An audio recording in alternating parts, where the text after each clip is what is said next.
2026, Happy New Year. KMB Media gave you a snippet of what we want to do in 2026 moving forward. We are very sure that this is the year that you will see more and more of us. And what a way to start the year. This day, we have Saboti Member of Parliament, Caleb Amisi, one of the key young politicians in the country who say they can never be influenced. Is it true? He has already been a rabble-rouser within the Orange Democratic Movement, a party which sponsored him to Parliament in 2017.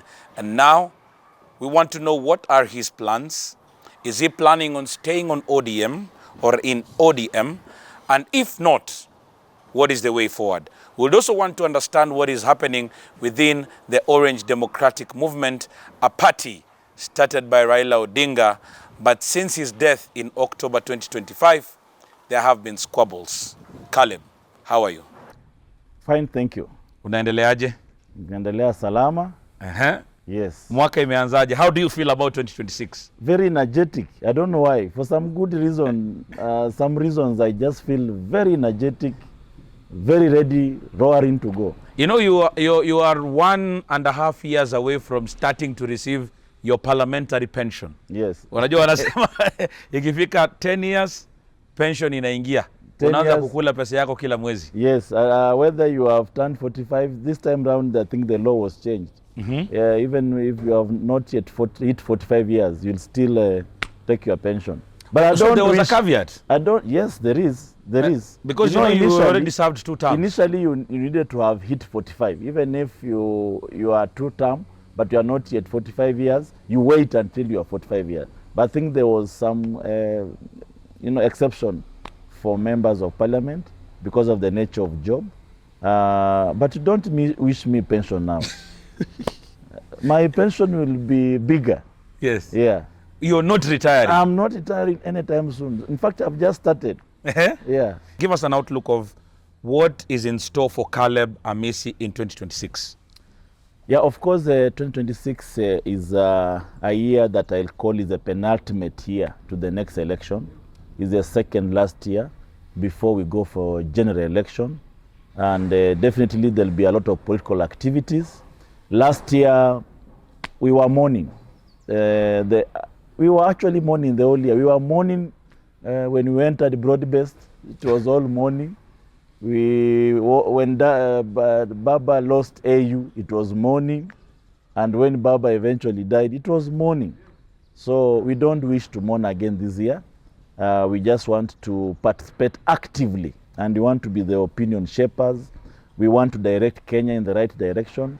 There are Moi's cabal that have destroyed this nation for the last 60 years. We want to chase them. We want to chase them out of the political scene. You know, there are 2 key things that you have spoken about. One of them is that 2025 was a year of mourning. And you've mentioned that entering the broad-based government was mourning. Raila did not seem to think that, and you have been an ardent supporter of Raila Odinga. In fact, when you came into parliament, you say that that is the best man that has ever walked or straddled the streets of Kenya. If indeed you mourned his death, why would you mourn joining the broad-based government, and yet he believed that that is where his interests and your interests as a party will be taken care of? That is what the naysayers believe, not Raila Odinga believed. And just like you say, some of us were very close to Baba in principle and ideas and ideology. Remember, I'm the only elected member of parliament on ODM from Westlands all the way through Naivasha, Gilgil, Nakuru, all the way to Eldoret, through Band Forest, through Moise Bridge, up to Kitale, after Kitale, to Webuye, to Bungoma, to Sirisia, until you reach Busia. That's when you get another ODM. So all the way from Westland, the first ODM of Tim Wanyonyi, the next is Caleb Amisi, the other one is at the boundary of Kenya and Uganda. So I brought an ODM that was very difficult. And not once. And not once, twice. So definitely I believed in Baba's ideas. That's the reason why, against all odds, in a very predominantly hostile environment politically, I delivered ODM twice. And because I believed in Raila Odinga. Most of the people who joined ODM, it was because of Raila. You remove Raila from ODM, ODM remains a shell. So we are ODM because of Raila. And the reason why I said that broad-based was not Raila's idea. Broad-based was Ruto's idea. Remember when Raila forms coalitions, it is him who comes up with the names. Even when he had a handshake with Uhuru Kenyatta, he said a handshake. We've had a handshake. When he had a handshake with Kibaki, he's the one who came up with a grand coalition, serikali ya nusu mkate. It is him who comes up with the names. But this time round, it is William Ruto who came up with the name broad-based. And he said broad-based even when Raila was not there. Raila was in Dubai. And when Raila came, we were called by one Oparanya to go to Raila and complain that he has given Oparanya a shell of a ministry.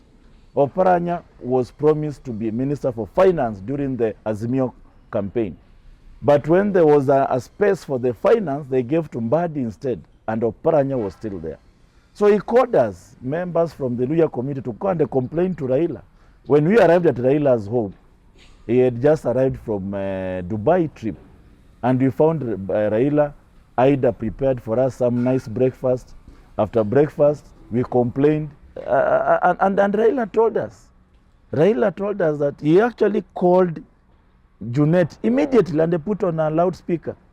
And Junet said, Baba, when I went to President Ruto to say that he should wait for you to come before he announces the ministers, President Ruto told me, Baba, that the Oparanya, Joho, Wandai, Mbadi are already in State House looking for job. Baba, Ruto told me these people are already here. They want jobs. They want to be announced now. So these people cornered Baba. And the Baba could not come and denounce them in public. Because he will look first, he's out of touch with his party. He will look a weak leader. And he can also come and denounce his own children. So that is the time he coined the word, I've donated experts. But Baba told us, I told them to wait. We make a formal agreement. We say what is to be achieved in this this coalition, and to make a people's convention that was termed as intergenerational dialogue, which never came to see the light of the day. So this was something that was put down the throat of Baba, and we were speaking for Baba. So till today, you still insist that Raila never wanted to form any kind of relationship with William Ruto? Completely. Baba has I have had a 1-hour conversation, the way I'm talking to you, two of us, Baba and I. But then why would you say that, and yet Raila Amolo Odinga was supported wholeheartedly by President William Ruto in the rush or in the push for him to be AU chairperson? And these are discussions that they must have had. Number two, knowing Raila very well, I don't think Raila would be getting into any kind of agreement that does not suit the future of the politics that he wants to play. So do you still agree, in the event that you don't still want to call him a weak politician, that he will be held to a gun on the head and agree to an agreement that he doesn't believe in? Yes. Because when he left African Union, and this is in public domain, when Raila left the unsuccessful bid of the African Union, I was there. And they wanted to bring Raila and have a rally together with William Ruto. They wanted to force him into a plane, a private jet of William Ruto, and land in JK and have a rally with William Ruto. It took the force of some of us, Ososi, Simbarati, to put Raila in a plane and take him to Dubai. Others, they wanted to grab him and land together with William Ruto. It is in the public domain. Go and ask Osot. And we took Raila to Dubai to hide him. Now, when they realize Raila is in Dubai, they send Joe and Junet to go and capture Raila again from Dubai. Where did they take him? Not to Nairobi, but to Mombasa, to an already signed agreement at Mombasa State Lodge. These activities are in the public domain. Raila left Dubai straight, not to land in Nairobi, but in a private jet to ensure that he lands in Mombasa. When he arrived in Mombasa, you saw there were Kimani Chungwa there, they were laughing, Junet was there, the papers are on the, on the table for him to sign. Raila refused to sign. Go and ask if Raila signed those papers. As something that Raila was supposed to be there wholeheartedly, why will he be taken to Mombasa by force? Why will he be forced to sign documents that are already prepared? Why did Raila refuse to sign something that himself wanted to participate in? They were forcing him. They wanted him to have a rally in Mombasa together with William Ruto. Raila again refused. He went instead to Kisumu to meet. Who is your source? Who? Who is your source? The source of what? The source of this information. It is in the public domain. Raila left. Just go and look at how Raila landed in Mombasa. The papers were already on the table for him to sign. There was already a rally in Likoni. You saw who went there. It was only Joe and William Ruto. But Paul Mwangi had already been assigned to speak this. No, but Raila was supposed to be there. Raila went to Joe to meet Anyang' in Kisumu. It is in public domain. So why will he be forced to sign things that you think he was part of it? No, he was being forced. When you're calling it public domain that he refused, you know, there is a difference between the information being within the political circles and the information coming out. Because every time we saw President William Ruto and Prime Minister Raila Odinga, these people portrayed an image of people that were together at any one time. Number two, times without number, Raila Odinga said that for the sake of the nation, he would work with William Ruto. And he asked people to trust in his judgments. So those were words that were put in his mouth. There are, you know what happens underneath the waters. It is only the frog that can come out and tell you the crocodile is sick. Will you still doubt that frog? As much as it's a frog. Because they live together underneath. So when I'm telling you that these are events that were imposed on Baba, it's because we talk with Baba. We used to talk with Baba daily. I used to ask him questions. He will say, we've met Baba with delegations. He will tell us. Sifuna has also concurred with this information. Also, you see them. These are people that Baba trusted. But there are also people who are parasites around Baba. And the Baba knew them. It's only that he could not disown them. As a politician, you need everybody. Politician does not need clean, Christian, religious, elderly, wise men.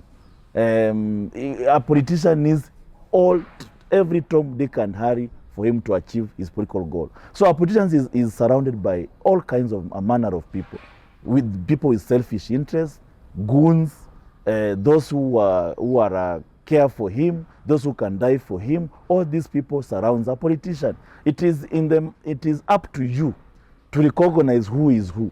That's why a politician will choose to send this one and not this one. And all of them belong to him. It is because it is up to you to decipher who truly is for you. And an intelligent politician always knows who surrounds me and what is the intention. So Baba was surrounded by all manner of people. But this manner of people, some of them projected the image of trust in the public, but underneath, Baba himself didn't trust them. And you could see. That's why they'll say one thing in public, Baba come and tell us, who told you? While those people were saying, we are supporting William Ruto up to 2027, Baba will come and say, who told you? That means he is trying to denounce them. These were not people who are genuine around Baba. Name these parasites by name. One. One is Joho. 2. Gladys Wanga. 3. Mbadi. 4. Opio Wandai. 5. Oparanya. 6. Junet Mohammed. 7. There are many. They also infect others around them. There are many. But if you've mentioned these 7, this means they are the key ones. The key ones, but they created a cobweb around Baba. So Baba was, a cobweb ikikushika. So Baba was just inside. They really, they have been with him for a long time. They know when he's mad, when he's happy, when to approach him, when to lie to him. They had cornered him. I'll give you an example. I was appointed to be chairman of Public Accounts Committee. And then I was never put in that committee because for you to be a chairman, 1, you must be put in that committee. Number 2, you must seek election from the members. So the Central Committee announced me. It was all over the news. And I said, why? Why not? Let me be a chairman. At least I represent a minority and I come from a very hostile ground. This will give me an impetus. Then they never put me in the committee. I went to Junet and asked Junet, why did you parade me in the media? Only for you not to put me in the committee. They said, people from Kakamega, they have come here. They said you are alone in Trans Nzoia, and then there are many. Then I asked, but who took my name to the Central Committee? Junet said, Baba brought your name to the Central Committee.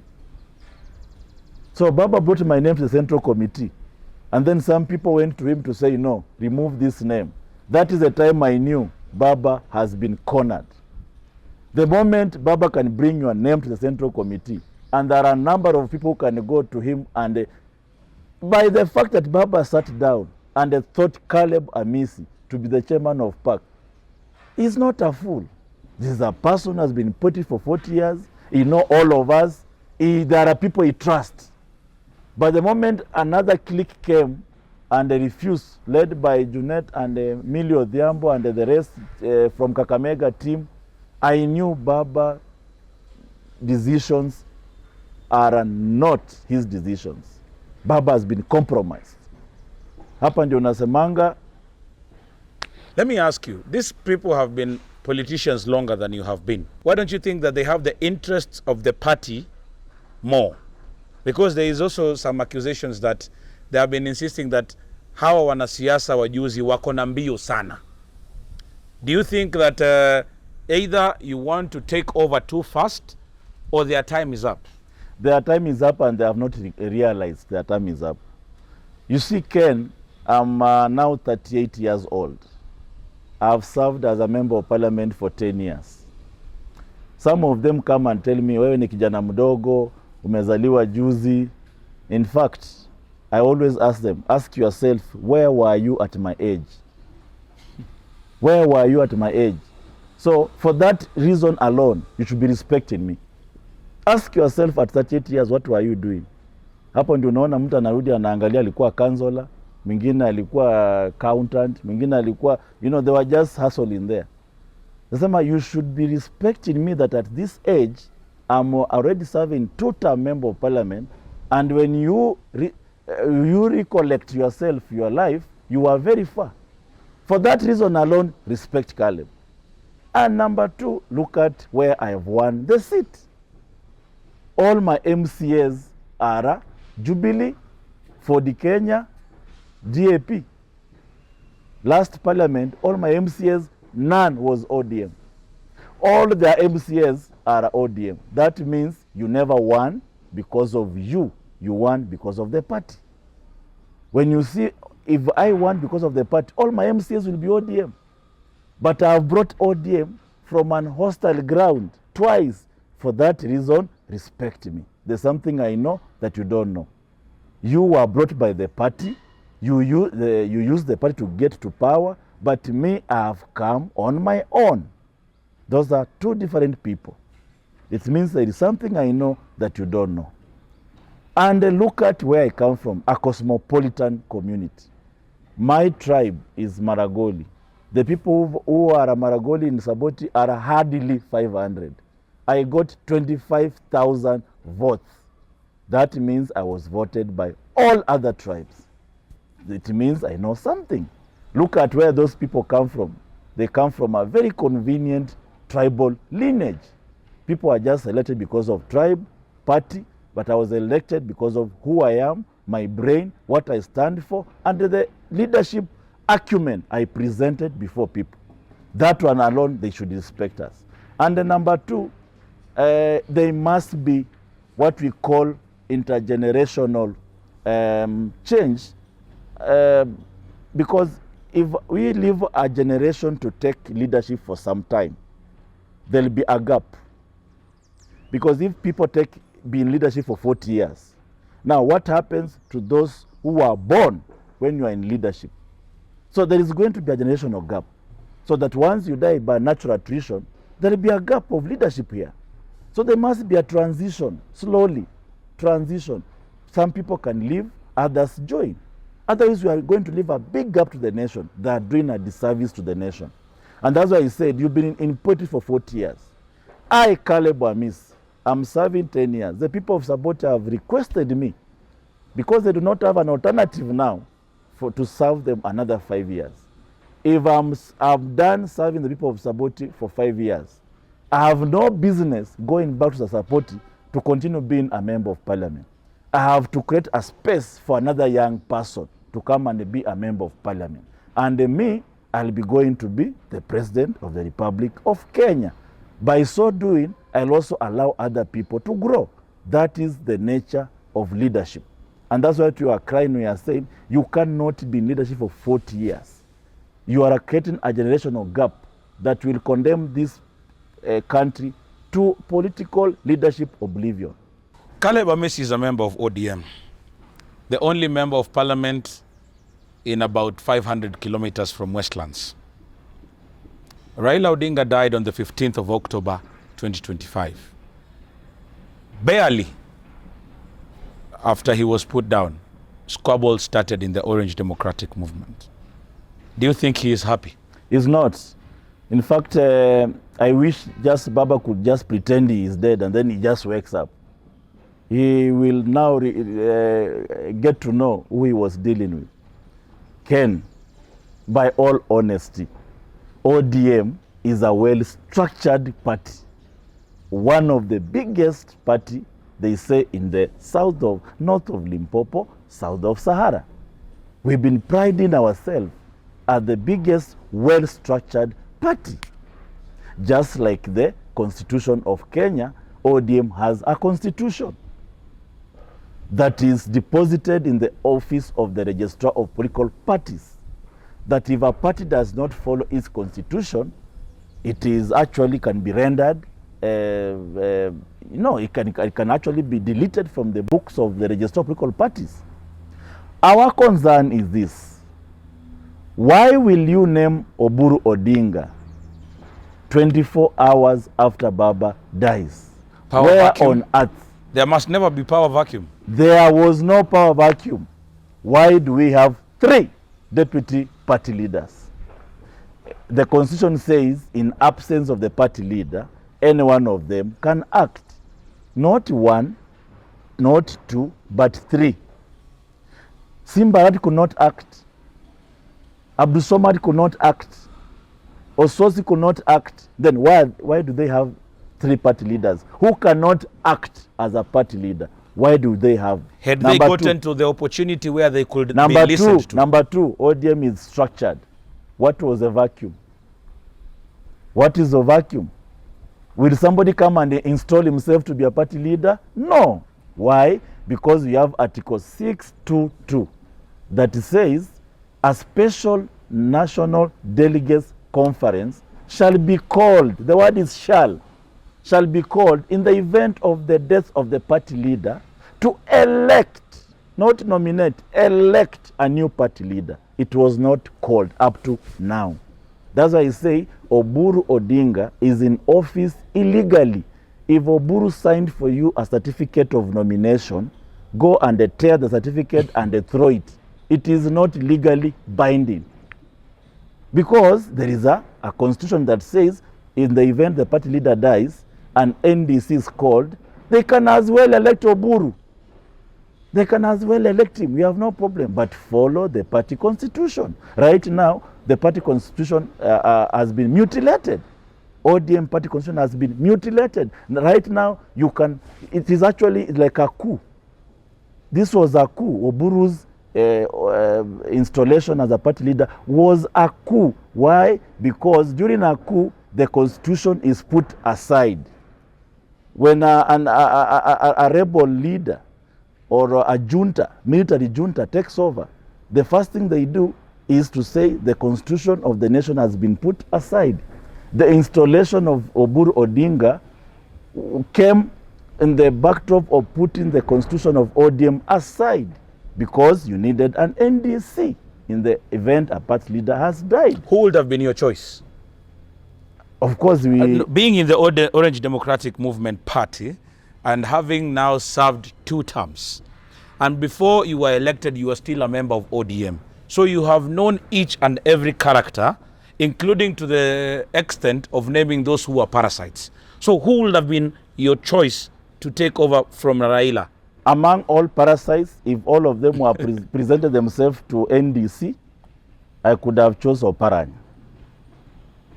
Amongst all the parasites? All the parasites gathered together, I could have picked Oparanya. Aren't you biased because of where you come from? No, because he was the immediate deputy party leader to Raila, the longest. By the time Raila was going, he was already in government. He was already in the government. So would you suggest that he would have remember, resigned? Number one, he has been with Raila the longest. He has served with Raila in the cabinet. He has been his deputy for the longest. He has represented Raila. He has actually delivered the highest number of ODM from Kakamega. And it was good for ODM to be led by somebody else other than from Nyanza, so that it looks like it is a national party. But you cannot put somebody from Nyanza, from the same village, to replace it. Looks like a village party.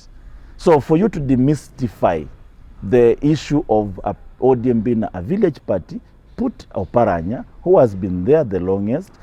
Everybody in the ODM know him, recognize him. They know what he stands for. He has stood strong against all odds. He has served as a deputy party leader the longest. He has been a minister. He has been a governor for 10 years. He has been a COG chairman. He has been rated as the best performing governor. He has all the acumen that can be associated with the leadership of Raila Odinga.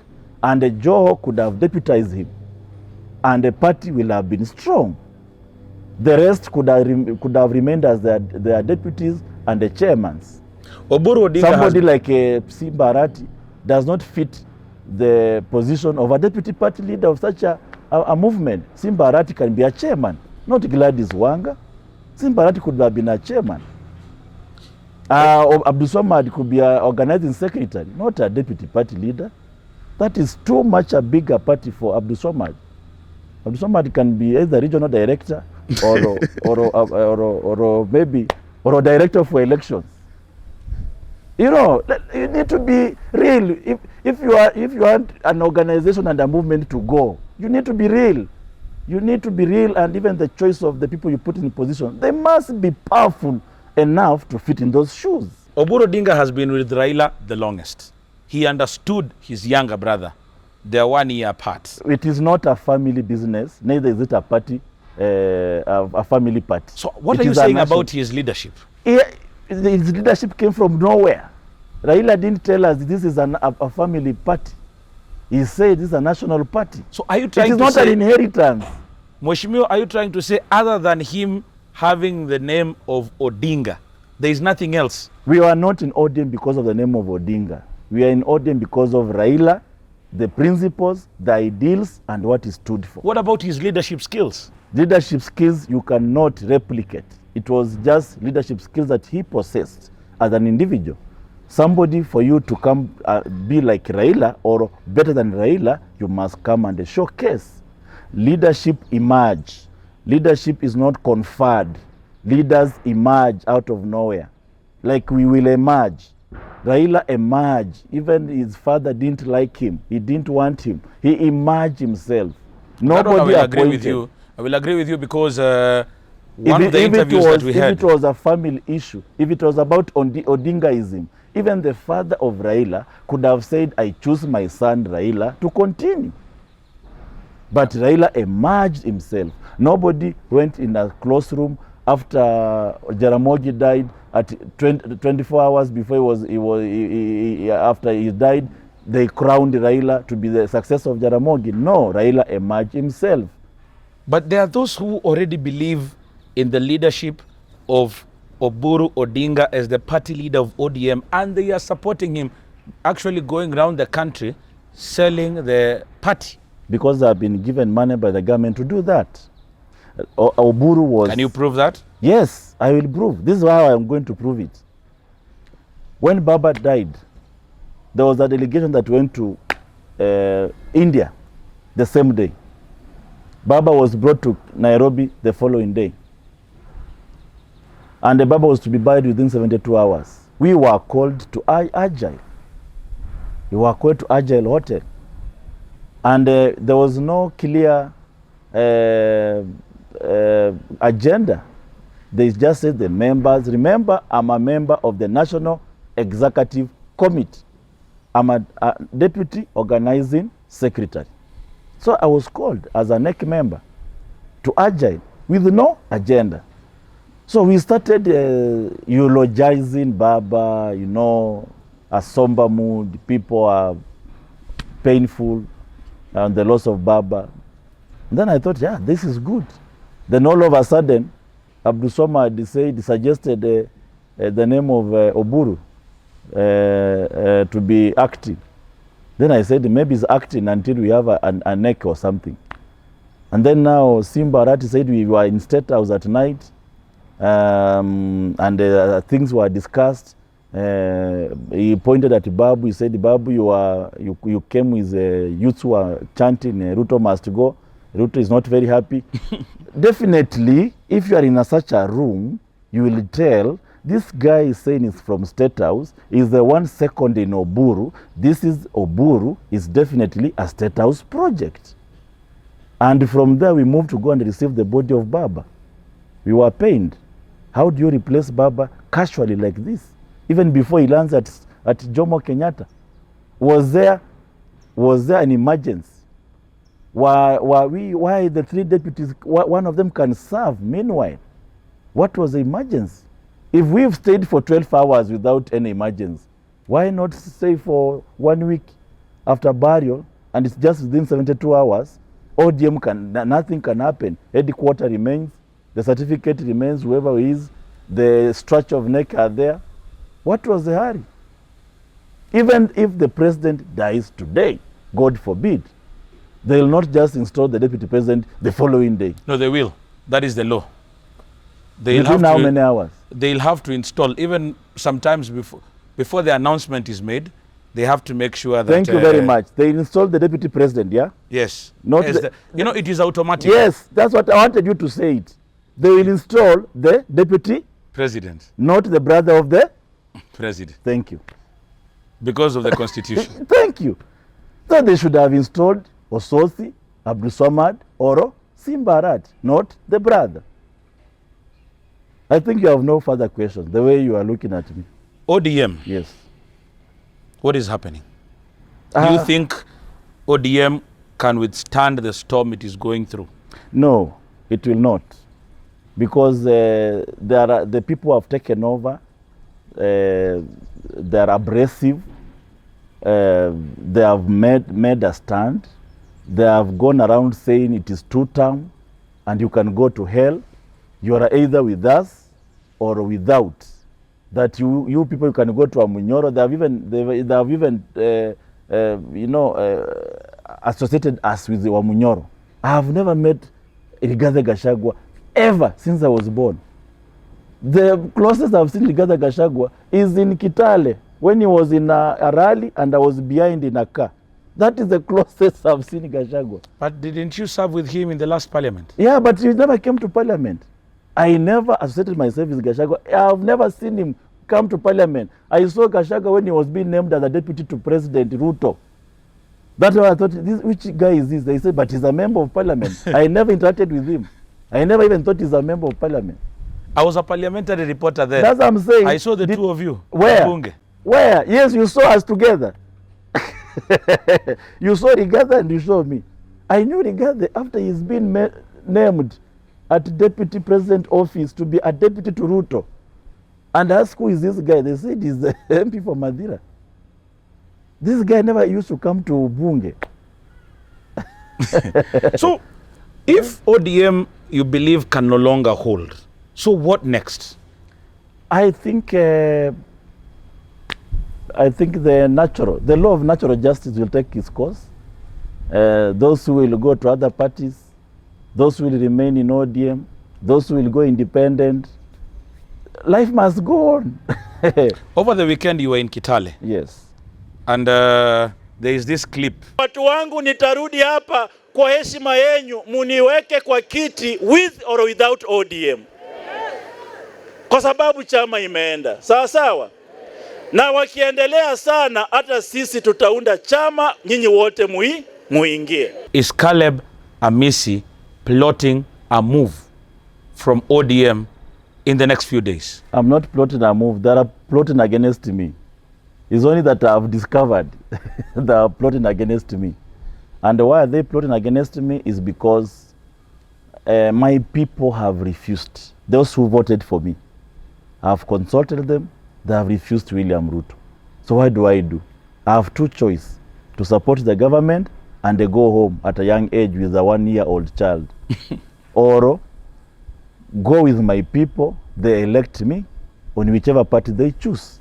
That's we are in politics. You in politics, you look at the local politics. I have nothing personal against William Ruto. People think that I am so annoyed with William. If I get him in a corner, I can punch him. No. I will greet him and laugh very, because I have nothing personal. I've never met him. He has never met me. He has never given me money. I've never given him votes.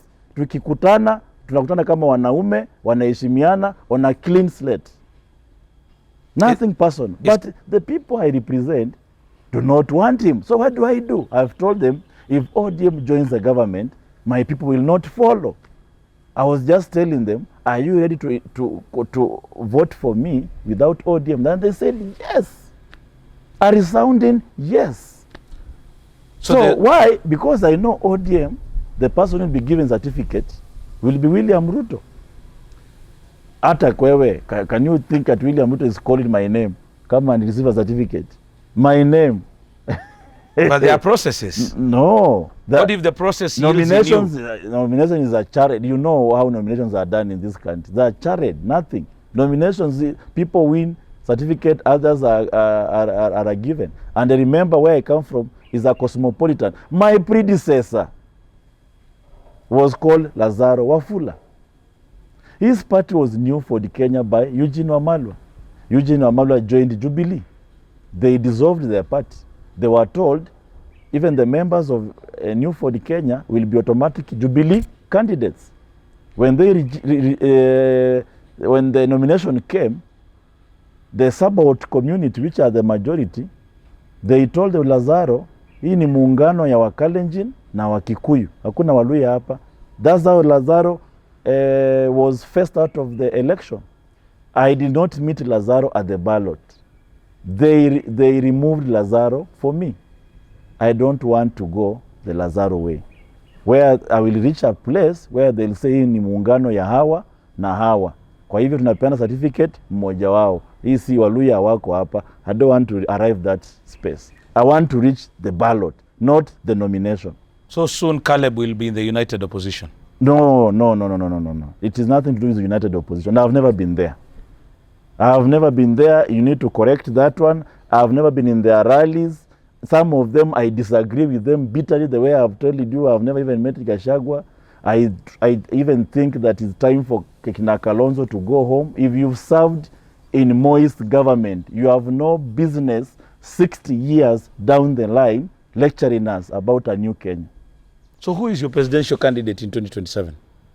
The people have not come up, but we need somebody who is new, credible, believable, with a history, political acumen, leadership expertise, charismatic, a person who is not ethnicized or tribal, bigotry, a person who fits in the shoes of a new Kenya. And that's why I say Kenya needs a renaissance. Kenya needs a renewal.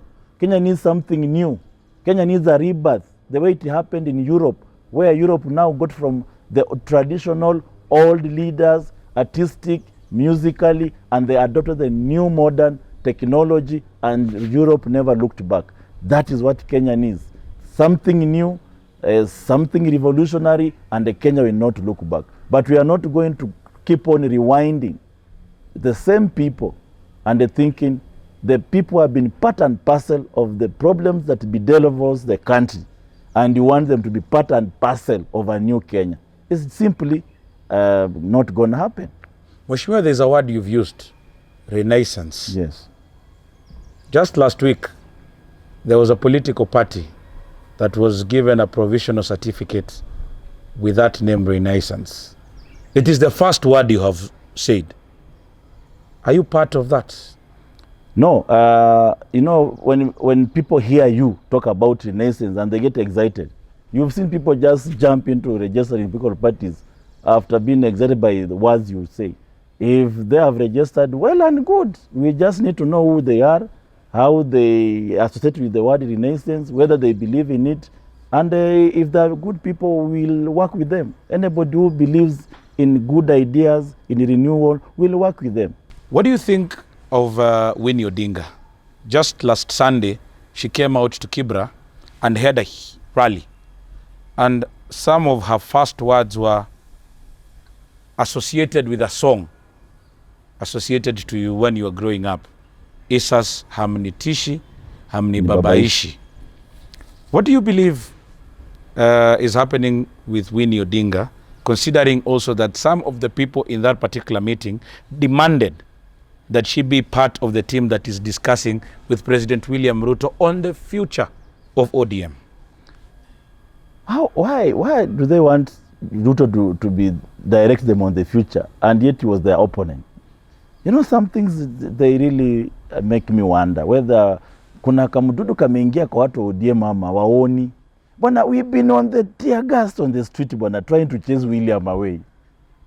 Bwana, we did press conference on how much theft has been done when William was on power. This is the ideals that made up that party. What suddenly has become that William is now a clean man? They need to tell us. Has he stopped the press conference on corruption? Is it now clean? Is this file clean? All these tear gas we've received, and almost Baba died in the hands of William presidency, is it been compensated? We need to know, because people have lost life. But we've buried people, but even in my constituency, I've seen people being shot when Baba was away rally. When Baba came from US, why? Baba, while you are away. We took Baba throughout Kayole, everywhere. I saw people being shot. What happens to the life of these people? And we were on the street saying they have been shot by the administration of William Ruto. What has happened? Have they been compensated? What is it? You know, people need to tell us. Why is it William now the one directing ODM that he never believed in, that he left? ODM that has been on a coalition, literally coalition with him in principles and ideals and ideology. What has changed? These are the cardinal explanations that needs to be done to members of ODM. And that's the reason why people are in that party, for some ideals and ideologies. So they need to tell us. That's why I say, if they continue like this, then they're basically going to kill the party of Raila. And that's why Winnie is coming up. Winnie is saying, you can't be Raila. I know my father very well. This is not how he used to organize his party. My father never chased people away. My father never told people, go out of my party. He used to accommodate. He used to listen to people. This is not the party of my father. Winnie Odinga is only fighting for the legacy of our father. I don't think Winnie is fighting to be a party leader, or she wants anything in the government. She's just depressed that how can my father's party be run like this? She's a lady in distress. She's expressing it publicly. Maybe she has been crying in the bedroom. Now she has said, no, I have to show my pain to the rest of the ODM members. I see her pain. That's why I support her. You've spoken of targets. Apart from yourself, who else do you believe is a target within the Orange Democratic Movement for speaking their mind? Caleb Amisi is a target. Of course, Winnie has also said she's a target. Children of Baba are a target. Edwin Sifuna is a target.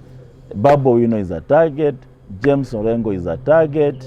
Those are critical ones. But of course, there are other allied voices, like the county chairmen, those in the ODM structures who have been speaking and saying, no, we are attacking this party too fast.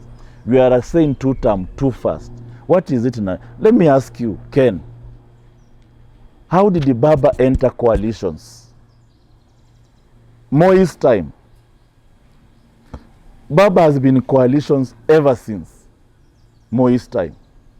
After election, Baba entered into a coalition with KANU as Secretary General.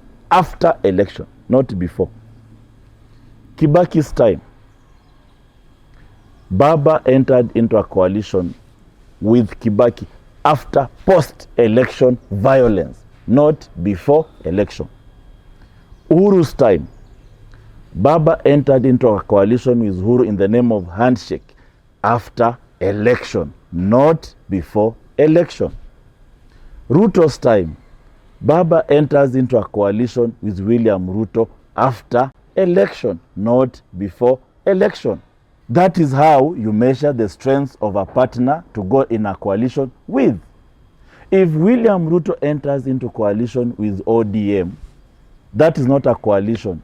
Those are William Ruto supporters. ODM become a supporter of William Ruto. After election, William Ruto will look for Wamunyoro to make a coalition. End of story. What will be the effect of ODM after election? Why will William Ruto make a coalition with you when you are his supporters? You make a coalition with an enemy to strengthen your government. After election, William Ruto will look for Kalonzo or Wamunyoro or Matiang'i to make a coalition to share with cabinet posts.